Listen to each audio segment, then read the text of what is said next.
with a lot of splashing, backwardsness, even more backwardsness, forwardsness, and some interesting faces. This one's gonna be a good one. Enjoy! First things first, I have to choose a coaster, and I pretty quickly settled on a Boomerang coaster. First, I started out by making the lift hill for the forward section. I made it 3 tall with a little bit on top, and I think that that'll give me the perfect amount of speed. I also added my first inversion. Next, I decided to make a little part underground, and I will make the terrain out later, but for now I'm just making the track and smoothing it out.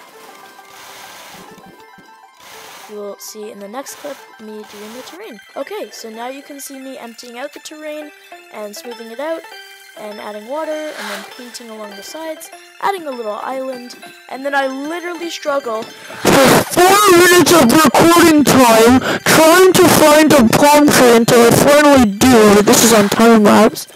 And then I add a bunch of rocks, and then in a second you'll see a bunch of bushes and flowers that I go ahead and add on to there. So you can see the bushes, and now you can see all of the colorful flowers that, in my opinion, make it look just really lively. And then I paint up the sides, and then yeah. Alright, so we're going to start on the next section of the track. I wanted an inversion, but as you can see, this initial one did not work, so I had to add a corkscrew, and we're going to start on the backwards lift hill. Next is the terrain painting and colorization. So I started with the terrain, smoothed it all out, and then I went and painted everything, as you can see, and then I went to my track and decided on a little bit of a aqua theme, I think. It was all pretty blue, as you can see what I'm doing right now. And then after this, I started work on the pathing, but the terrain wasn't flat, so I had to do that first. And this entire thing took me 10 whole minutes for some reason. But you can see me connecting it all the way back to the start, and that's what I have.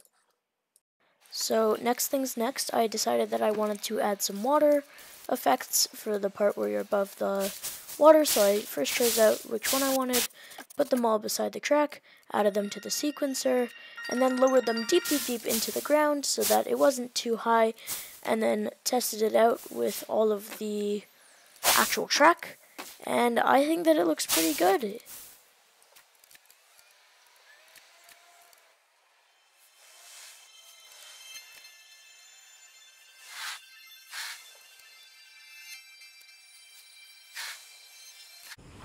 So that does bring this video to an end, but here's the POV.